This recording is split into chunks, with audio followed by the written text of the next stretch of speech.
But we came here with a team of 6 people. Ayala and I are the representatives of our institute, the NCJW Research Institute for Innovation and Education at the Hebrew University.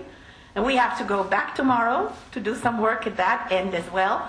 But we brought with us a wonderful team of 6 teacher trainers. The best we could round up in Israel.